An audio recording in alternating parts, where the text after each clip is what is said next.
Just under 2 hours remain until the polls close tonight.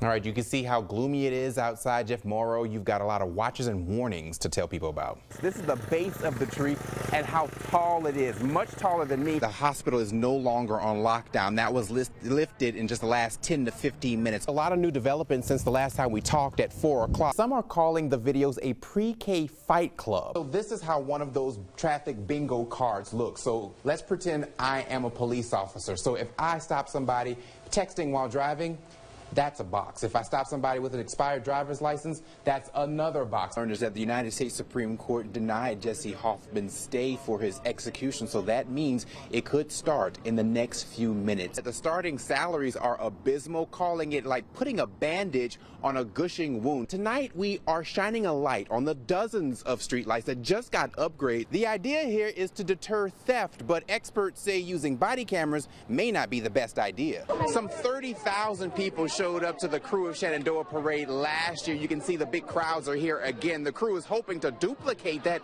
in its second year, and they say safety is a priority.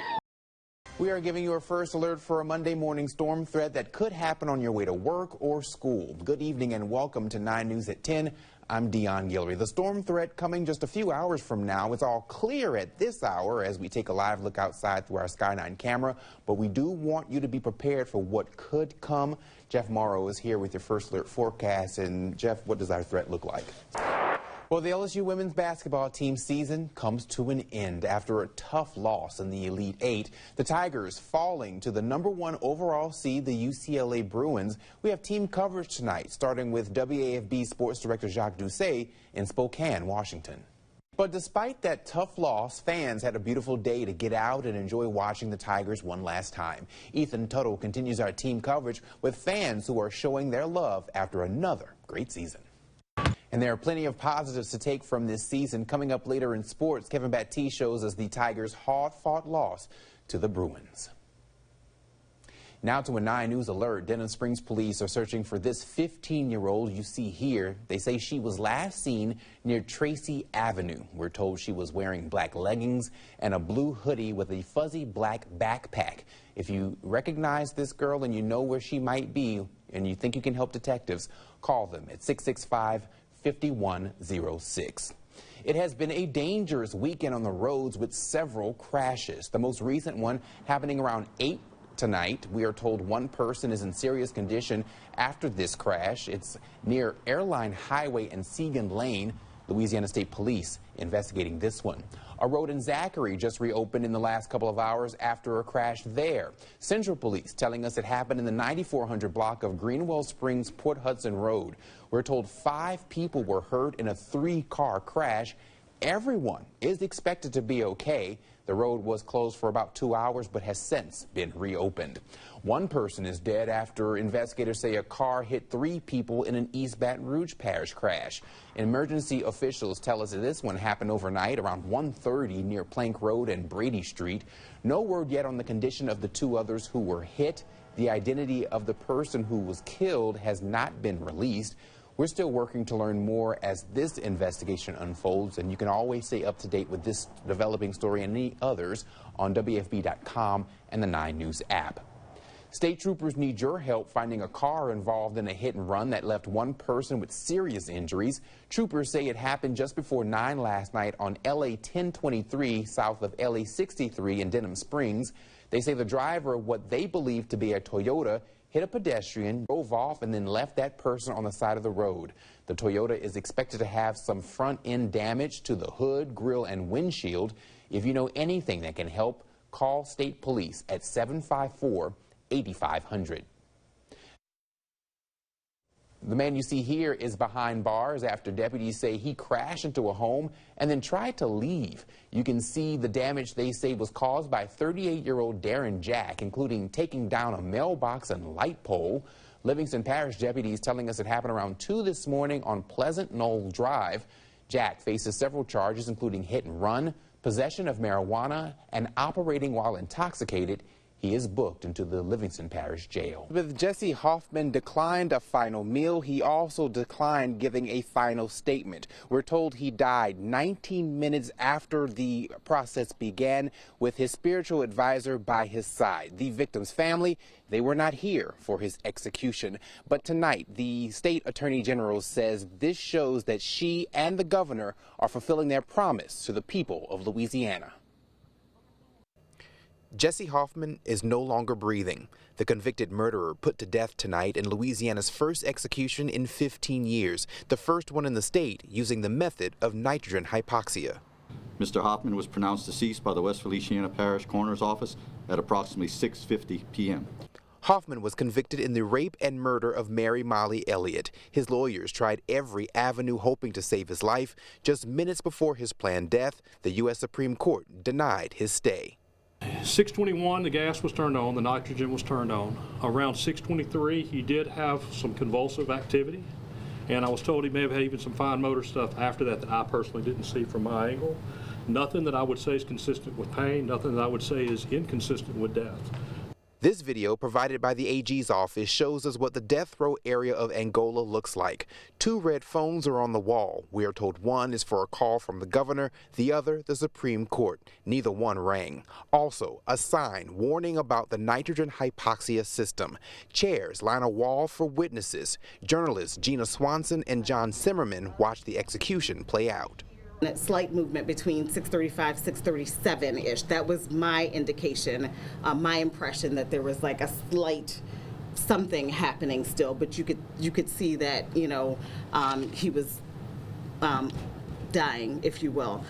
He was underneath a gray plush blanket that was very large. You couldn't see any of the straps on him, so it concealed quite a bit in terms of what his body was doing, but you could see him breathing and some of the sort of deeper breaths he was taking and the shallower breaths too. The media witnesses agreeing the execution went according to plan. Tonight, justice was served for Molly Elliott and for the state of Louisiana. Tonight, a saga nearly 30 years in the making finally has its ending. Now, we're told Jesse Hoffman's body will now be turned over to his family. Attorney General Liz Murrow says she expects her office to start going through the 55 current death row cases that are there so we can see which is going to be the next case that we see that is the next execution for Louisiana. Live at Angola, Deon Guillory, WAFB 9 News. The parking lot of this barbershop turned into a church tonight. Families fighting against gun violence with 2 women who lost their grandsons to bullets meeting for the very first time. Grandmother to grandmother. I'm so sorry. Thank you. I am so sorry. Roll the shades up. And yes. We walked in your shoes. These 2 women brought together by tragedy. I am so sorry. It's real. It's going to be a process. I've been seeing you on the news, but it's going to be okay. Yes. Kathy Tolliver knows that all too well. Her grandson, Devin Page Jr., was only 3 years old when he was killed by a stray bullet while lying in bed in the spring of 2022. Erica Rafer's 8-year-old grandson, Dylan Daniels, died last week after being shot, an innocent victim in what police are calling a targeted attack. That senseless killing is the reason behind this community prayer. This group coming together on the corner of Scenic and Swan, just 2 blocks from last week's shooting. Candles were lit and messages shared in prayer. Yes, God. That Yes, you're God. right there with us, Yes, Father. thank And you, Lord, we thank you Yes, that you God. have given us. Several Baton Rouge police officers also took part, standing with the crowd in uniform with their candles. One of them encouraging anyone who knows about that shooting to come forward. Because there's no more holding it to yourself and calling yourself, I'm not gonna rat. That's right. That's right. Flush them out. It's time to start speaking. Late tonight, police say there are no new details in their investigation. Dylan's 7-year-old brother is now out of the hospital. But as he continues to recover and their family slowly heals. It's not an easy walk and it's not a good feeling, but when you can find people that can just relate, you know, and have empathy and sympathy for you, it helps. It really helps. A sisterhood sparked by a setback. It's a process. It's a process. And Dylan's grandmother tells me that the family is working right now to plan a balloon release for Friday. They're still working on those details, and once we get them, we of course will pass them on to you. In Scotlandville, Deon Guillory, WAFB 9 News.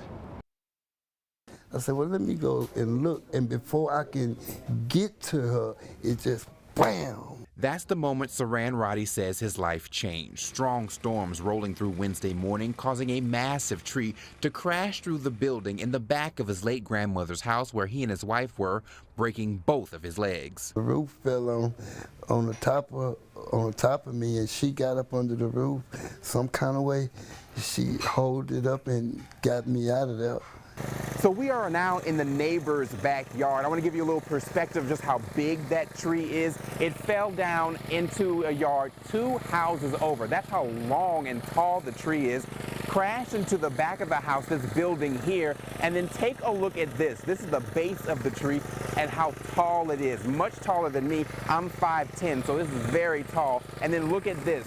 This is just how deep the tree was. I had to crawl up under there and lift up with my back to lift some of it up to get it off of him. And I pulled him from underneath there, and I let him out first before I came out. His wife, April, a little camera shy, but sitting next to her husband with their arms intertwined, saying she has no idea where she got the strength to pull him to safety. Now she's a hero. How does it make you feel, like, hearing that, like, you being called a hero? How does that make you feel? Grateful, basically, that I was able to do it. It could have killed me, but she saved my life by the grace of God. So he can spend more days with the hero he loves. Deon Guillory, WAFB 9 News.